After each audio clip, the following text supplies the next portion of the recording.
Bismillahirrahmanirrahim. Insyaallah. Silakan lanjutkan. Shaf pertama ikhwan dilanjutkan.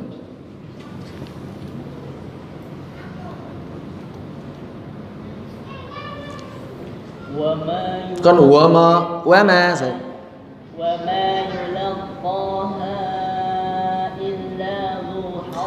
illa dzu hazzin azim. Dirokhawahkan. Illa dzu hazzin azim.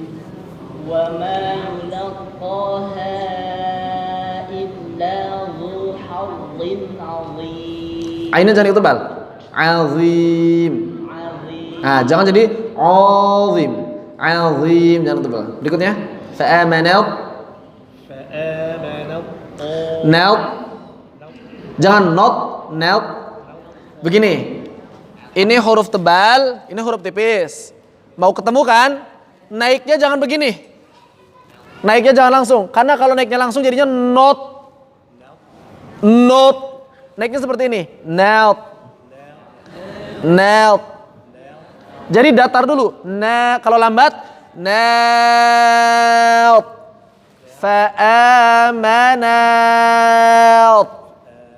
Fa'amanat.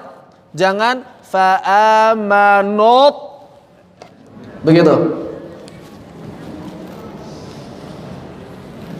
Fa'amanat ta'ifatun min bani Israil. Mantap. Berikutnya Ustazah. Fa'a.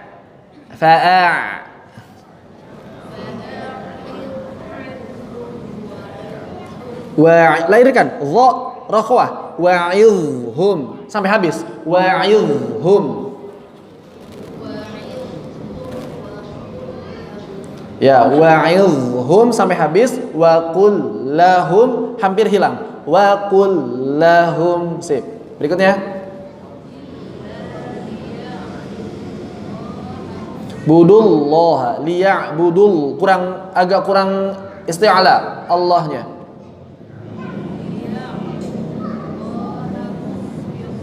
Nah, si enggak ada hubungan sama bibir.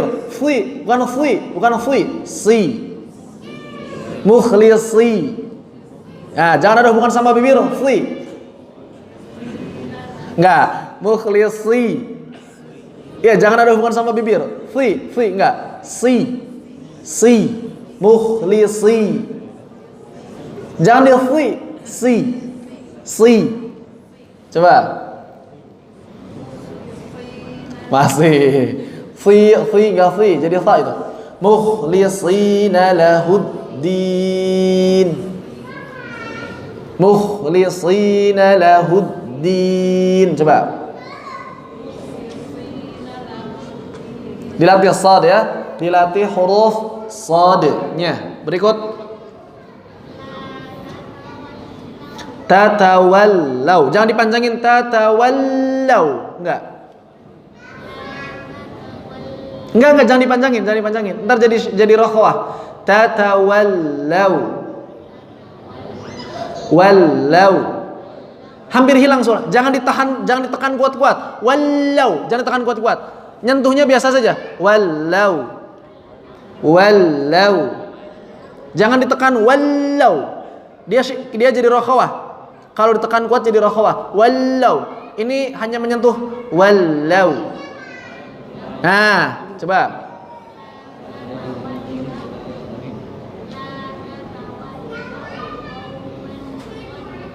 Ghadi. Di. Ya. Ghadi. Bukan ghadi, itu dal. Ghadi. Di. Itu dal, ghadi, dal. Ghadi.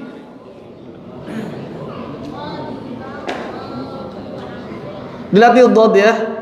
Ghadiballahu alaihim. Ghadiba Allahu alaihim. Ghadiballahu alaihim. Bukan ghadi. Kalau ghadi dia dal. Ghadiballahu alaihim. Dilatih huruf dadnya. Dilatih huruf dadnya. Baik. Difahami isti'la, istifal, itbaq dan infitah. Ada yang mau ditanyakan? Fadhal Ustaz. Kadang ketika pindah dari satu huruf ke huruf berikutnya yang memiliki sifat yang berbeda, itu ketika memindahkan dari satu huruf ke huruf berikutnya yang posisi mungkin yang maju, yang ke bawah, itu gimana sih? Kayak misalnya gitu ya. Bagaimana cara memposisikan mulut ketika berpindah dari satu huruf yang punya sifat tertentu dengan huruf lain yang sifatnya mungkin berlawanan gitu ya. Caranya latihan. Supaya bisa lancar caranya latihan.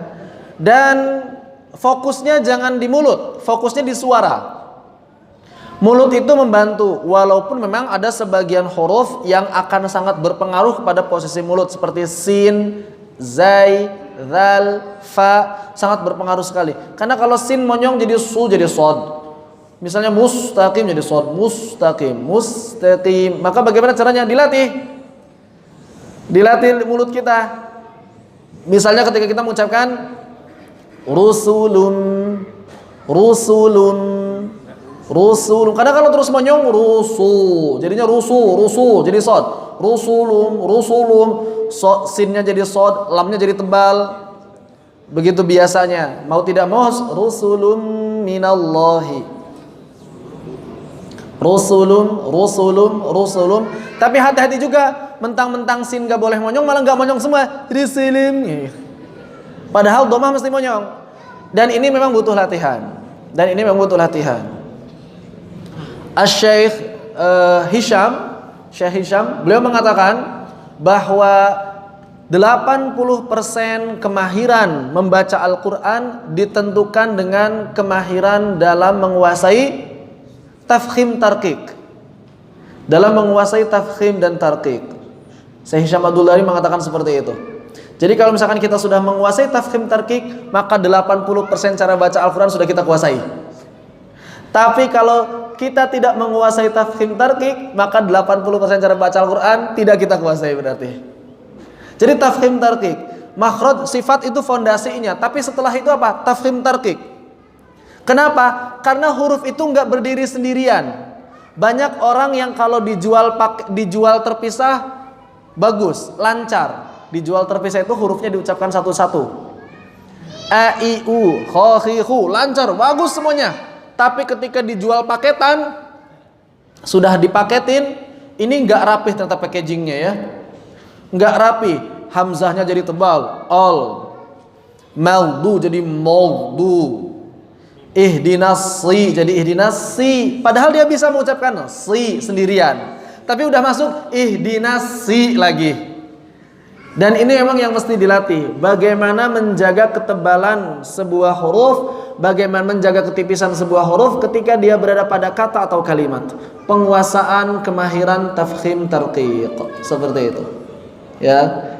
Jadi ketika kita mempelajari makhraj sama sifat ini agar kita bisa menjaga huruf itu ketika dibaca pada saat berada dalam sebuah kata atau kalimat.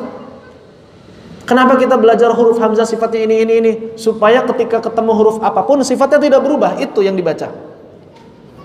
Huruf mim itu tipis, maka tidak boleh dibaca tebal. Meldu jangan dibaca moldu. Begitu misalnya, ya. Jadi kenapa kita mempelajari makhraj dan sifat agar bisa mengucapkan huruf-huruf tersebut ketika dia berada pada sebuah kata atau kalimat. Walaupun karena tidak mungkin seluruh huruf itu dijaga sifat-sifatnya, maka muncullah sebuah hukum. Ada nun mati, lam mati, mim mati, itu hukum. Kenapa? Karena sudah tidak bisa dijaga lagi sifat-sifatnya. Maka diubah ke sesuatu yang lain. Begitu, ya. Demikian berkaitan dengan isti'la, istifal, itbaq dan infitah. Dan ini erat kaitannya jelas dengan tafkhim dan tarqiq. Jadi penguasaan tafkhim dan tarqiq adalah di isti'la, istifal, itbaq dan infitah. Begitu. ساعدني يا رحمن